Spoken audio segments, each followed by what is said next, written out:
একদা এক জঙ্গলে খরগোশ আর কচ্ছপ দুজনের মধ্যে বেশ বন্ধুত্ব। দুজন খুব ভালো বন্ধুত্ব, কিন্তু ভালো বন্ধুত্ব হলে হবে কি, দুজনের মধ্যে মাঝে মধ্যেই ঝগড়া লেগেই যায়। কেন? ওই যে খরগোশ ভালো দৌড়াতে পারে আর কচ্ছপ থপ থপ করে হাঁটে, এটা নিয়েই দুজনের মধ্যে মাঝে মধ্যেই গন্ডগোল শুরু হয়ে যায়। এভাবেই দিন চলছে। একদিন চৈত্রের দুপুরবেলা দুজন হাঁটছে। কচ্ছপ যাচ্ছে নদীতে মাছ ধরতে, আর নদীর কূলে ওই যে ছোট ছোট কচি কচি ঘাস, ওগুলো যাচ্ছে খরগোশ খেতে। দুজনে একসঙ্গেই যাচ্ছে। তখন কচ্ছপ বলছে, বন্ধু তাড়াতাড়ি গেলে সত্যি আমি অনেক মাছ খেতে পারবো, আর এই চৈত্রের দুপুরে একটু জলে নামলে শান্তি পাবো। হ্যাঁ, তখন খরগোশ বলল, আমি তো শুধু আস্তে আস্তে হাঁটছি তোমার জন্য বন্ধু, তুমি আমার ভালো বন্ধু এজন্য, নইলে আমি কখন গিয়ে ঘাস খেয়ে আবার এই ছায়ায় এসে বসতে পারি। তখন কচ্ছপ বলল, তা তা যাও না, কি হয়েছে? তখন বলল, তুমি যা হাঁটা শিখেছো বন্ধু, থপ থপ থপ থপ এই বলছে আর হেসে লুটুপুটি খাচ্ছে। তখন কচ্ছপের রাগ হয়েছে, বলছে, বন্ধু এভাবে হেসো না, ও যত বলছে হেসে না, তত খরগোশ আসছে।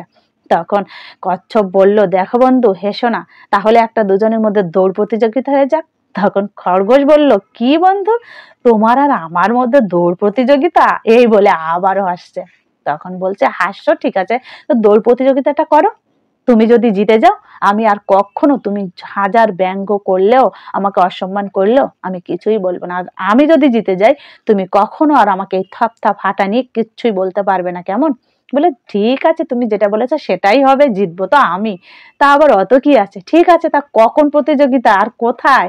বলে, এখান থেকে এক্ষুনি হবে। আর ওই যে দূরে একটা অশ্বত্থ গাছ দেখতে পাচ্ছ নদীর কূলে, ওখানে কে আগে পৌঁছাতে পারে, যে আগে পৌঁছাবে সেই বিজয়ী। তখন খরগোশ বলল, ঠিক আছে, কোনো সমস্যা নেই, ঠিক আছে, তাহলে শুরু করা যাক। এই বলে দুজন ওখান থেকেই ছোটা শুরু করেছে।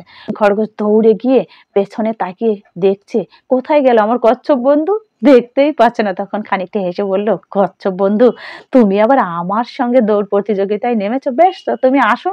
তা আমি একটু একটা কাজ করি, এই যে গাছটার নিচে একটু ছায়া পেয়েছি, চৈত্রের দুপুর একটু হাঁপিয়ে উঠেছি, একটু রেস্ট নিয়ে নি, একটু বিশ্রাম নিয়ে আবার আমি দৌড়ে গিয়ে জায়গায় পৌঁছে যাব।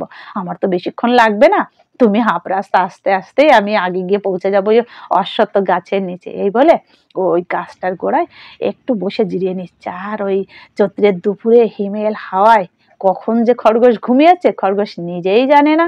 আর ওদিকে কচ্ছপ এই রৌদ্র উপেক্ষা করে আস্তে আস্তে ধীরে ধীরে হেঁটেই চলেছে, একটুও রেস্ট নিচ্ছে না। হাঁটতে হাঁটতে হাঁটতে হাঁটতে সে সেই অশ্বত্থ গাছের গোড়ায় পৌঁছে গেছে, অথচ খরগোশের কোনো ভ্রুক্ষেপ নেই, তাকে খুঁজেই পাচ্ছে না তার কচ্ছপ বন্ধু। হঠাৎ খরগোশের ঘুম ভেঙে গেছে। ঘুম ভেঙে দেখে, এ বাবা, এ তো সন্ধ্যা হয়ে এলো। চারিদিকে তাকিয়ে দেখে কোথাও খরগোশ বন্ধু নেই। ও মনে মনে ভাবছে, খরগোশ মনে এখনো অব্দি এই অব্দি পৌঁছাতে পারিনি। তা বলছে, যাক, এখনো যখন এখানে এসে পৌঁছায়নি, আমি তো আগে গিয়ে অশ্বত্থ গাছের গোড়ায় গিয়ে কচ্ছপ বন্ধুর জন্য অপেক্ষা করি, দেখা যাক না কতক্ষণে এসে সে পৌঁছায় আমার এখানে। তখন খরগোশ দৌড়ে গিয়ে অশ্বত্থ গাছের গোড়ায় গিয়ে দেখে কচ্ছপ তারই জন্য অপেক্ষা করে আছে অশ্বত্থ গাছের গোড়ায় বসে। তখন কচ্ছপ বলল, দেখেছো বন্ধু, কখনো কারো ছোট বলে অবহেলা করতে নেই। তুমি আমাকে এই থপথপ হাঁটা নিয়ে কতই ব্যঙ্গ করেছো, তুমি তো সত্যি খুবই দ্রুত দৌড়াতে পারো, আমার থেকে খুব ভালো দৌড়াতে পারো, তবুও তোমার এই অবহেলা অহংকারই তোমার কাল হয়েছে। তুমি এমনটা যদি না করতে, তুমি যদি যথাসময়ে সবকিছু উপেক্ষা করে দৌড়ে এখানে চলে আসতে, তাহলেই তুমি প্রথম হতে, বিজয়ী ঘোষিত হতে তুমি। অতএব কাউকে কখনোই ছোট বলে অবহেলা করো না, কেমন? হ্যালো বন্ধুরা, তোমরা সবাই কেমন আছো?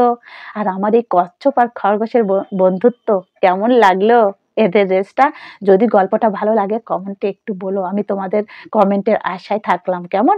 আর তুমি যদি ইউটিউব থেকে ভিডিওটা দেখে থাকো, তাহলে সাবস্ক্রাইব করে দিও, আর ফেসবুক থেকে দেখলে ফলো করে দিও, লাইক করতে একদমই ভুলো না।